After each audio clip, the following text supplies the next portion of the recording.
ওম নমো ভগবতে বাসুদেবায়। জয় শিব শম্ভু, জয় মা লক্ষ্মী। বন্ধুরা, বছরের অন্যতম শ্রেষ্ঠ পূর্ণিমা শ্রাবণী পূর্ণিমা তথা রাখি পূর্ণিমা সম্পন্ন হচ্ছে আজ 22শে শ্রাবণ 8ই আগস্ট শুক্রবার দুপুর 1:57 থেকে, যা থাকছে আগামীকাল 23শে শ্রাবণ 9ই আগস্ট দুপুর 1:41 পর্যন্ত।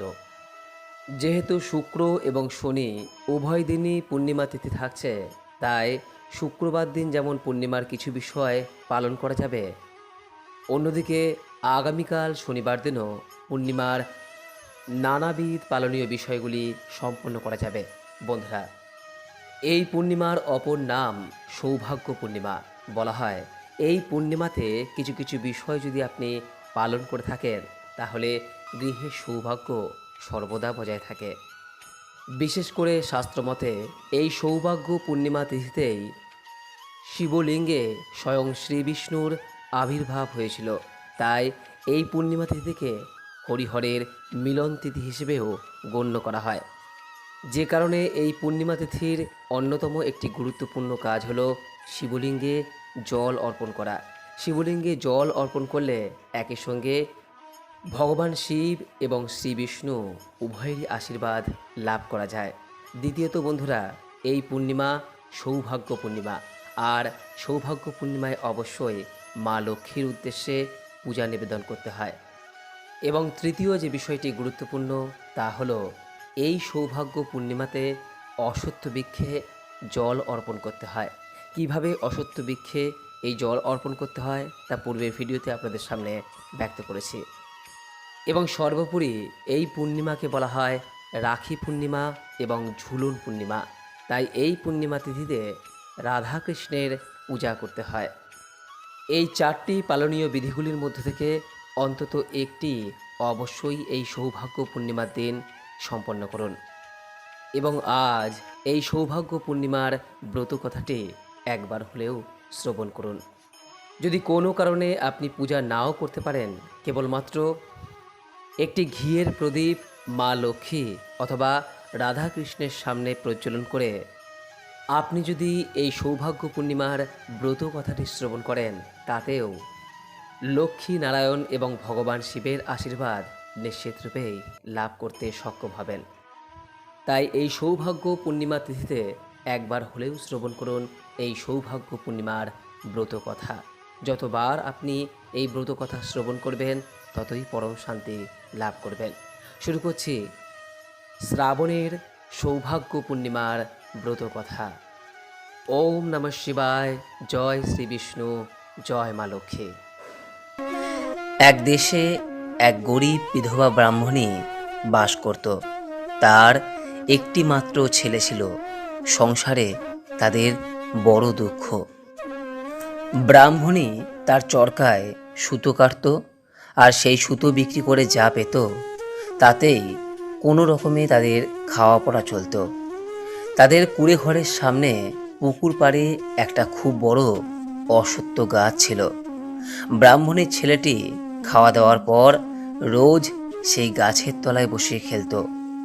একদিন ছেলেটি দেখল যে একজন ক্ষীরওয়ালা ক্ষীর বিক্রি করতে সেই দিকে আসছে। ক্ষীর দেখে ছেলেটির ক্ষীর খাওয়ার খুব ইচ্ছা হলো, কিন্তু ক্ষীর কিনবার পয়সা কোথায়? সে তখন ক্ষীরওয়ালাকে দাঁড়াতে বলে তার মার কাছে ছুটে গিয়ে ক্ষীর কিনবার জন্য পয়সা চাইল। মা বা পয়সা পাবে কোথায়? তবু অনেক খুঁজে পেয়ে সুতো কাটার চুপড়ির ভেতরে 4 কড়া কড়ি পেল। মা তাই ছেলেটিকে দিল। ছেলেটি তখন আবার দৌড়ে ক্ষীরওয়ালার কাছে গিয়ে সেই 4 কড়া কড়ি দিয়ে তাকে ক্ষীর দিতে বলল। ক্ষীরওয়ালা ছেলেটাকে দেখে কেমন যেন দয়া হলো। সে কিছু না বলে এক ভার ক্ষীর তাকে দিয়ে চলে গেল। ছেলেটি ক্ষীর খাবার জন্য অশ্বত্থ গাছের তলায় গিয়ে বসল। সেই অশ্বত্থ গাছের ওপর এক পেঁচা পেঁচির বাসা ছিল। তারা তাদের 2টি ছানাকে বাসায় রেখে চড়তে বেরিয়েছিল। এদিকে তাদের ছানা দুটো খিদের জ্বালায় চেঁচাচ্ছিল। ছেলেটি ক্ষীর মুখে তুলতে গিয়ে তাদের কান্না শুনতে পেয়ে ভাবল, আহা, ছানা দুটোর নিশ্চয়ই খিদে পেয়েছে। এই কথা মনে হতে সে গাছে উঠে ছানা দুটোকে পেড়ে এনে বেশ খানিকটা ক্ষীর তাদের খাইয়ে দিয়ে আবার তাদের বাসায় তুলে দিয়ে এলো। সন্ধ্যের সময় পেঁচাপেচি তাদের বাসায় ফিরে এসে দেখল যে ছানারা বেশ চুপচাপ রয়েছে। পেঁচি তখন বলল, কি রে, তোরা চুপ করে রয়েছিস যে, তোদের খিদে পায়নি? তখন তারা তাদের মাকে বলল যে ওই গরিব ব্রাহ্মণের ছেলে আজ আমাদের খুব ক্ষীর খাইয়েছে, তাই আজ আমাদের খিদে নেই। ছানারা আরও বলল, মা, ওই ছেলেটি খুব গরিব, সে অনেক কষ্টে ক্ষীর পেয়েছিল, তবুও তাই থেকেই আমাদের খাইয়েছে, ওদের উপকার তোমাকে করতেই হবে। পেঁচি বলল, বেশ, ওদের যাতে আর দুঃখ না থাকে তার ব্যবস্থা আমি নিশ্চয়ই করব। এবার যখন ছেলেটি খেলতে আসবে তখন তোরা তাকে বলবি ভোরে এখানে আসতে, তাহলেই হবে। পরের দিন ছেলেটি আবার বিকেলে যখন খেলতে এলো তখন পেঁচাপেচির ছানা দুটো তাকে ভোরে আসতে বলে দিল। পেঁচাপেচির ছানাদের কথা মতো পরের দিন ছেলেটি ঠিক ভোরে এসে উপস্থিত হলো। ছেলেটিকে দেখে পেঁচাপেচি তাকে ডেকে বলল, দেখো বাছা, তুমি আমাদের ছানাদের খাইয়ে আমাদের খুব উপকার করেছো, তাই আমরাও তোমার উপকার করতে চাই। তোমাকে আজ আমরা এক জায়গায় নিয়ে যাব, সেখানে অনেক ধনরত্ন দেখতে পাবে, আর সেই ধনরত্ন তারা তোমাকে দিতেও চাইবে, কিন্তু তুমি বলো যে ধনরত্ন আমার কিছুই চাই না, আমি শুধু তিল ধুবড়ি চাই। এখন আমার পিঠের উপর উঠে চোখ বুজে বসে থাকো। ছেলেটি তখন পেঁচির পিঠের উপর বসে চোখ বুজে রইল। পেঁচি তখন তাকে নিয়ে উড়তে উড়তে স্বর্গে লক্ষ্মীনারায়ণের কাছে গিয়ে হাজির হলো।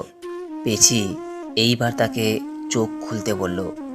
ছেলেটি চোখ খুলতেই দেখল একটি সোনার সিংহাসনে লক্ষ্মীনারায়ণ বসে আছেন। সে তখনই মাটিতে মাথা ঠেকিয়ে তাদের প্রণাম করল। লক্ষ্মী তখন বললেন, বাছা, তুমি কে, কোথায় থাকো, এখানে কেন এসেছো, আর কি চাও তুমি? ছেলেটি বলল তখন, মা, আমরা বড় গরিব, আমাদের দুঃখ ঘুচিয়ে দাও মা।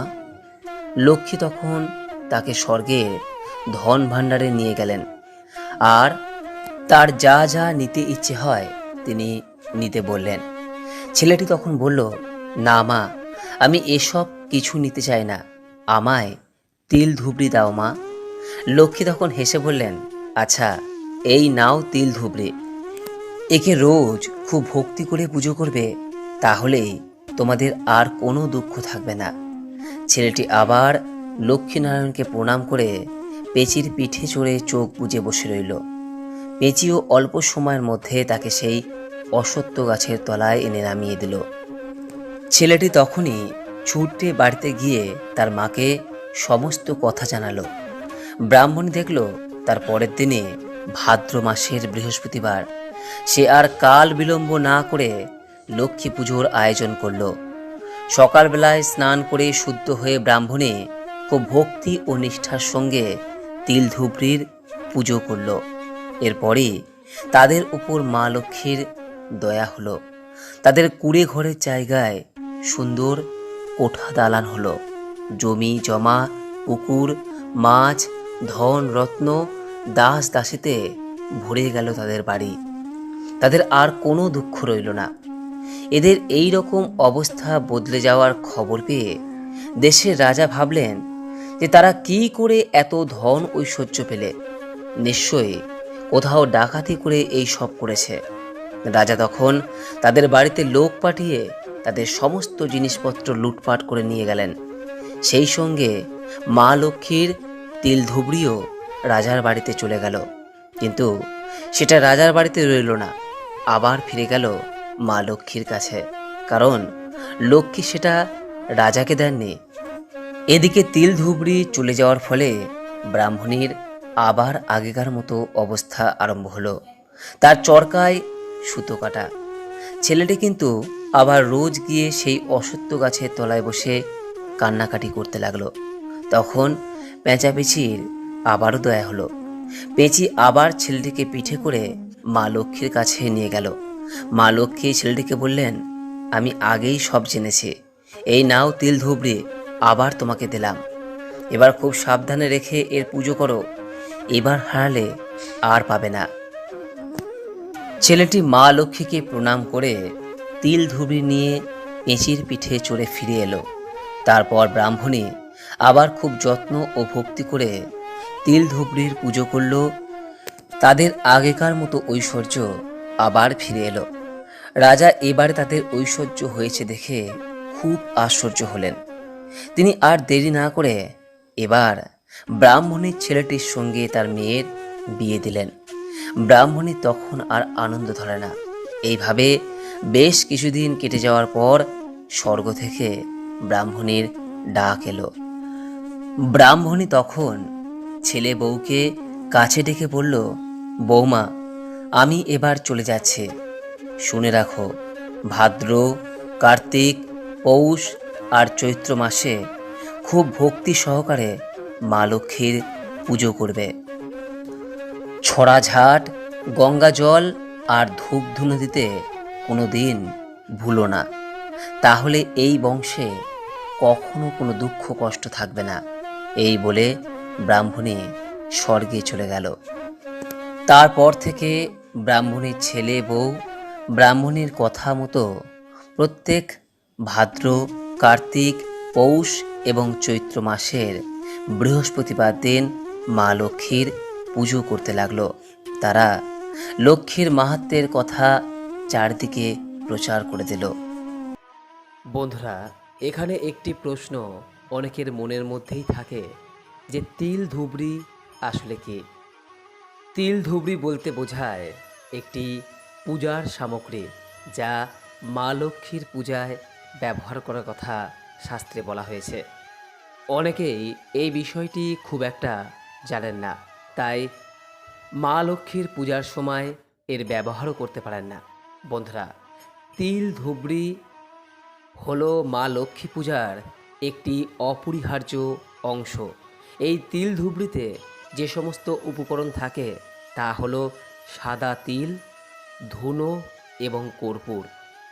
এই যে তিনটি সামগ্রীর কথা বলা হলো, অর্থাৎ সাদা তিল, ধুনো এবং কর্পূর, এই তিনটি সামগ্রী একটি পাত্রে রেখে পুজোর সময় জ্বালানো হয়, যা মা লক্ষ্মীকে প্রসন্ন করে। তাই যখনই আপনি মা লক্ষ্মীর পূজা করবেন তখন অবশ্যই এই তিল ধুবড়ির ব্যবহার করুন। বিশেষ করে এই সৌভাগ্য পূর্ণিমার দিন মা লক্ষ্মীর পূজার সময় এই কাজটি যদি করতে পারেন তাহলে নিঃসন্দেহে আপনার গৃহে সৌভাগ্য আসবেই আসবে। আর হ্যাঁ, অবশ্যই চেষ্টা করুন প্রত্যেক বৃহস্পতিবার দিন মা লক্ষ্মীর পূজা সম্পন্ন করতে। আশা করি দর্শক বন্ধুরা এই সৌভাগ্য পূর্ণিমার ব্রত কথাটি শ্রবণ করে আপনাদের ভালো লেগেছে। আজ যদি আপনি শ্রী শ্রী সত্যনারায়ণ ব্রত করেন, তাহলে যদি সত্যনারায়ণ ব্রত কথা শ্রবণ করতে চান, ওপরে দেওয়া এই ভিডিওটি দেখতে পারেন। সকলেই ভালো থাকুন, সুস্থ থাকুন, এই কামনা করে আজকের মতো ভিডিওটি এখানেই শেষ করলাম। নমস্কার, ধন্যবাদ। ঈশ্বর আপনার মঙ্গল করুক।